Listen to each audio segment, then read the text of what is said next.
నేను మిమ్మల్ని శతదా సర్వదా మీకు ధన్యవాదాలు. నా కడుపులో ఉన్నదే, దాన్ని చర్మశ్లోకం అంటారు. గంగానది ఎలా అయితే ఆకాశం నుంచి, స్వర్గం నుంచి, శివుడి తల మీద నుంచి అలా ధారాపాతంగా కారిందో, అలా గంగాధర శాస్త్రి గారు తమ గీతా గానాన్ని, తమ యొక్క ప్రవచనామృతాన్ని అలా ధారగా కురిపించారు. మనం వారికి ఎప్పుడు రుణపడి ఉండాలి. కేవలం వారు ఇందాక చెప్పారు, ప్రవచనంలో ఇక్కడ కొంత చెప్పుకున్నాం, ఇంకా చాలా చెప్పుకోవాలి. కానీ వారు మనకి ఒక గిఫ్ట్ ఇచ్చి వెళ్ళిపోయారు. ఇక్కడ ఉన్నారు, గిఫ్ట్ పర్మనెంట్గా ఇచ్చారు మనకి. ఏంటిది? భగవద్గీత. ఘంటసాల గారు పుణ్యాత్ములు, తెలుగువారికి కొన్ని సెలెక్టెడ్ శ్లోకాసు వారి జీవిత చరమాంకంలో అద్భుతంగా వారు కీర్తించి గానం చేసి వెళ్ళారు. కానీ ఆ లోటు, ఆ బ్యాలెన్స్ ఏదైతే ఉందో అది గంగాధర శాస్త్రి గారు తపస్సుగా 9 ఏళ్ళు తపస్సు, 9 ఏళ్ళు నవమాసాలు వాళ్ళ అమ్మగారి కడుపులో ఉన్నారు. నవవర్షాలు మన కోసం ఆయన కడుపులో ఉన్నది తీసుకొచ్చి మనకి ఇచ్చారు. Give the big hand. మన కడుపులో చాలా ఆలోచనలు ఉండొచ్చు, కానీ అది వ్యక్తం చేస్తేనే మనం లోకానికి ఏదైనా ఇచ్చినందుకు, అమ్మ కడుపులోంచి వచ్చినందుకు ఒక ఉపకారం. కాబట్టి మనందరిలోనూ కూడా చాలామంది గొప్పవాళ్ళు ఉంటారు. స్వామి వివేకానంద చెప్పినట్లుగా ప్రతి జీవిలో దివ్యత్వం గర్భితంగా ఉంది. దాన్ని వెలికి తీయడమే మానవ జీవిత లక్ష్యం. దాన్ని వెలికి తీయాలి. మనమేమనుకుంటామంటే వాడెవడో గొప్పవాడు వస్తాడు, వాడు చేస్తాడు, మేం చూస్తాం. అలా ఏం లేదు. ప్రతివాడు తోపే. ఎవడు నిన్ను స్టాపు అని ఆపేవాడు ఎవడు లేడు. మనమే నిద్రపోతాం అంతే.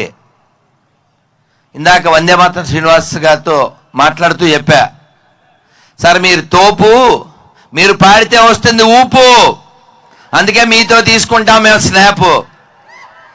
అవునా కదా? ఎందుకంటే వారితోనే అన్నాను, ఏమిటండి మన సభలో ఇటువైపు అంతా గాయకులు ఉన్నారు, అటువైపు అంతా నాయకులు ఉన్నారు అని.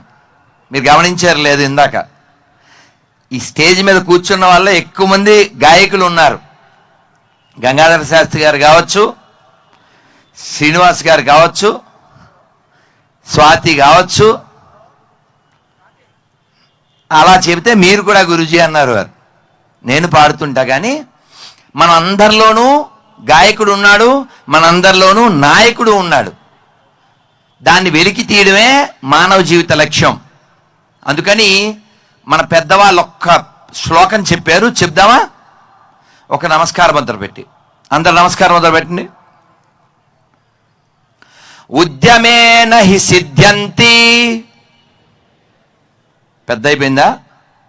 ఒక ప్రశ్న అడిగాక ఈ శ్లోకం పూర్తి చేస్తా. ఇక్కడ నేను శివరాత్రి ఉపవాసం చేస్తున్నాను అన్న పరమ శివభక్తులు చేయెత్తాలి. హే, కెమెరా పైకెత్తండి. కుప్పం ఏమిట్రా, ఎన్ని చేతులు? అందరూ పుణ్యాత్ములే. వరంగల్లో ఏవో కొన్ని చేతులు లేస్తాయనుకున్నాను నేను. తల తిప్పి చూడండి, ఎవరైనా ఎక్కువ మంది చేతులు లేచినాయి. నేను ఒక్కరిని చప్పట్లు కొడితే సరిపోదు, మీకు మీరే ప్లీజ్. మీరు తోపులు. ఎవరు చెప్పారు మీకు ఉపవాసం చేయమని? మీ జ్ఞానం, మీ పెద్దవాళ్ళు, మీ సంస్కారం.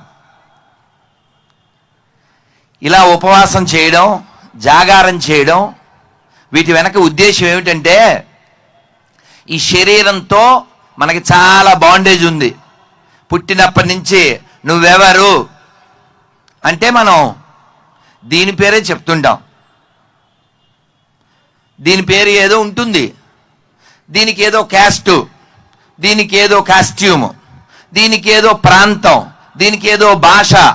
దాంతో పోల్చుకుంటూ అది నేనే అని పాడుతూ ఉంటాం.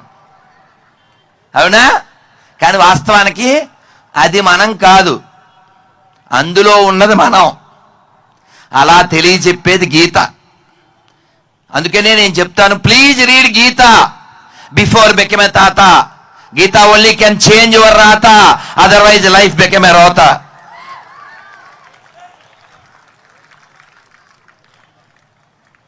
నిజమే కదా?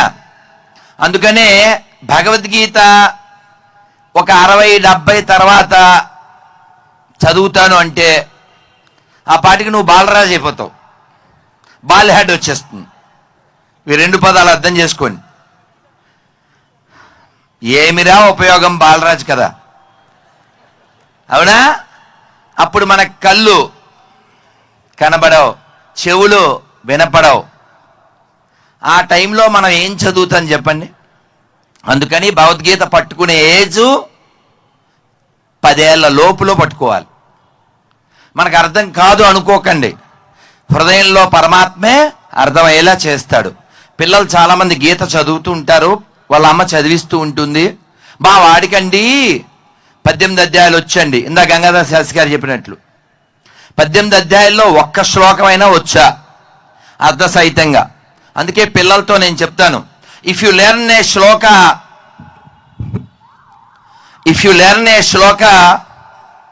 యు నెవర్ గెట్ ఎనీ శోక.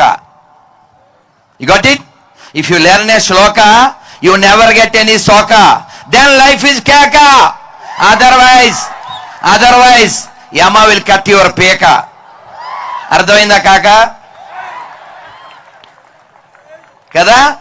అందుకని మనం అందరం ఇంకా టైం ఉంది అని పిచ్చి భ్రమలో ఉండద్దు. ఎవరికి ఉంది టైము? రేపు చూస్తాము అని గ్యారంటీ లేని వాళ్ళం. ఈ రోజుకే తోపులం మనం. నిద్ర పోవడం వరకే మన చేతిలో ఉంది, లేవడమా సావడమా వాడి చేతిలో ఉంది. అందుకనే మన పెద్దవాళ్ళు శ్లోకాల రూపంలో, పద్యాల రూపంలో మనం ఎలా ఉండాలో ఎలా ఉండకూడదో చెప్పారు. అందుకని మనం అందరం కూడా చాలా గొప్పవారికి వారసులం. అవునా కాదా? అవునా? కాబట్టి మనం కూడా గొప్ప వాళ్ళమే. వాళ్ళు ఎవరో ఏదో సాధించారు, మనం సినిమా చూసినట్టు చూస్తాం కాదు. ఇవాళ శివరాత్రి, మహాశివరాత్రి, లింగోద్భవ కాలం దగ్గర అవుతుంది. శివుడి నుంచి ఏం నేర్చుకోవాలో కూడా ఇందాక రాకేష్ చెప్పాడు. శివుని వాహనం నంది, అమ్మవారి వాహనం సింహం, వినాయకుడి వాహనం ఎలుక, స్వామివారి మెడలో ఉండేది పన్నగభూషణం పాము, కుమారస్వామి వాహనం నెమలి. నెమలి ఎప్పుడు పావుని కొట్టేద్దామని చూస్తుంది, పావు ఎప్పుడు ఎలకను కొట్టేద్దామని చూస్తుంది, సింహం ఎప్పుడు ఎద్దును వేసేద్దామని చూస్తుంది. కానీ ఇన్ని వైరాలు విరుద్ధాలు ఉండి కూడా వాళ్ళందరూ ఒక్క ఫ్యామిలీగా ఉన్నారు. మరి మనం ఎందుకు ఉండలేం? ప్రాంతాలు వేరైనా, భాషలు వేరైనా, భావాలు వేరైనా, రంగులు వేరైనా, టేస్ట్లు వేరైనా, క్యాస్ట్లు వేరైనా, మనమంతా ఒక్కటే. అవునా కదా?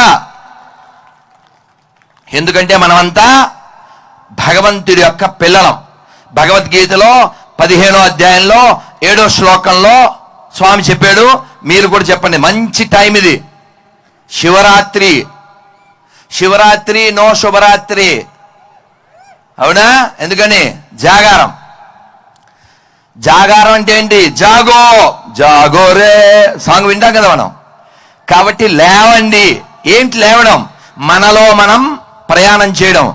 మనం ఈ మధ్య సూర్యుడి దగ్గరికి ఒక గ్రహాన్ని పంపించాం, సక్సెస్.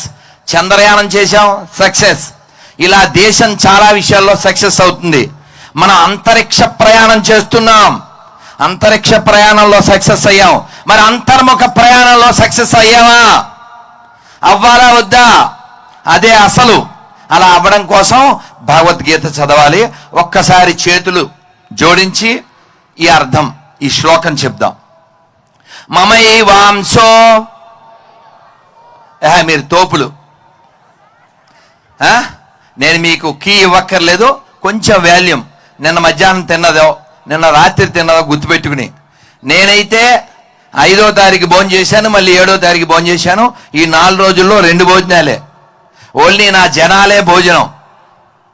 అందుకని ఓపిక ఇచ్చేవాడు లోపల ఉన్నవాడు.